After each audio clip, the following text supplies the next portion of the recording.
I'm willing to bet that being Jin is suffering. I mentioned it before, but I will mention it again. In this episode, Jin foreshadows what was going to happen in this match, of what type of opponents Natsu Squad was going to face.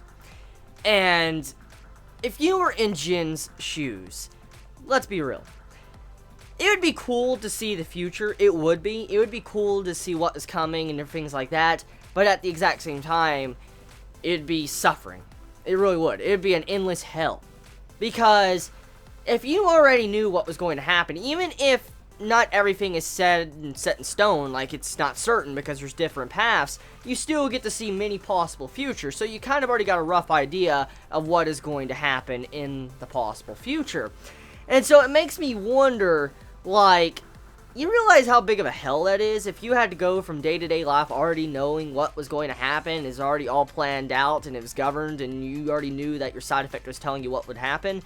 That's just horrible. It really is. I mean, you can't really get happy about anything. I mean, think about this. Like, if you already were watching a show, let's say you're watching, World Trigger, for instance. Let's just, use World Trigger as an example. You're watching World Trigger, you have Jin's side effect, you would already know what's going to happen to World Trigger because you could see the future, and, that would be fucking annoying. It really would. Like, there's really no point to fully watch something because it'll be spoiled for you.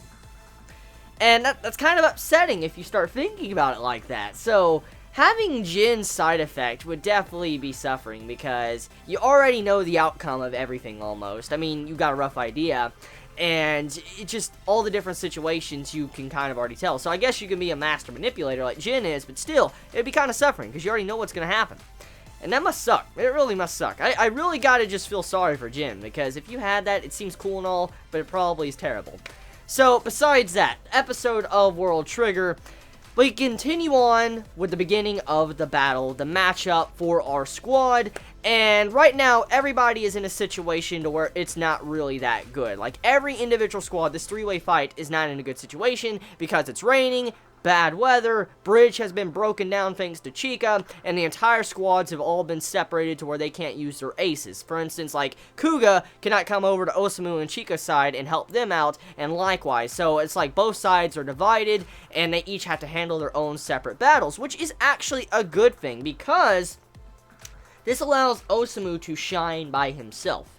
As I said in my last review, the biggest failure that this team full of women, for instance, Natsu Squad, I think that's the proper name, this team is probably going to lose thanks to Osamu, because they didn't even plan for him. They didn't. They just pushed him aside as if he was a pile of shit, and it's like, oh, we shouldn't even worry about this guy. That's kind of what it was, and they just pushed him aside, only thinking about Kuga and Chica.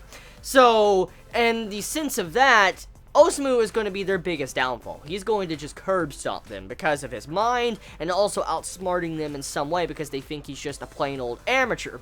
And I'm going to like that. I'm going to like it to see how Osamu is going to do this, because he's by himself, but I'm willing to bet Osamu can hold his own and do well, because, I mean, it's just 1v1. He does have tactical experience about people being able to manipulate their triggers and move them around. I mean, think about in the past. Remember the trigger user that was coming after Osamu? He had, like, the fish-type tree on, and, he was moving around, changing them to animals and going through houses and stuff. Osamu has experience with fighting a trigger user kind of like this, being able to change their, way of their bullets into different ways, and so that makes it where Osamu kind of has a slight advantage. But what's really interesting and I liked about this, which kind of hints at most likely this outcome, is at the end of the episode, if I'm correct, ain't that the prince or whatever, like the prince dude or whatever, that was in the last arc that Jin was talking to? I think that is. I mean, I could be wrong, my mind could be slipping on me because it is kind of late and I'm a little bit tired, but yeah, the thing stands is I think that dude being there kind of confirms that Osamu is going to be kind of fine. He's going to use his experience of fighting the humanoid neighbors to his advantage to be able to win this upcoming battle. That's probably what's going to go on there. And then Chica's a little freaking destroyer, man. She can blow up bridges and all sorts of shit. Like, that's what I would have done, honestly. If I was on, Chica's side, if I was Chica and had that type of potential with battle, I would blow up the fucking bridge. I would, because I wouldn't allow any team to regroup. I mean, if they're going to regroup and your team can't make it in time to regroup, I would fuck that bridge. Just destroy the bridge, make it collapse, all teams are fucked. and they all have to change their plans on the fly. So that was a very smart move on Chica's part to be able to destroy the bridge, because if, she didn't, Nasu Squad would have, kind of gotten together again, and it would have been really bad for Kuga, and he probably would have lost. Who's to say he might still lose, because he's fighting two strong users, two trigger users, so, yeah, we'll have to see where the outcome of that goes. But yeah, my thoughts of this episode of World Trigger, pretty damn hype. I cannot wait to see what is going to happen next, because this was quite the hype episode. Let me know your thoughts in the comments below. You all have a wonderful day or night wherever you live. Please be safe. Chibi out.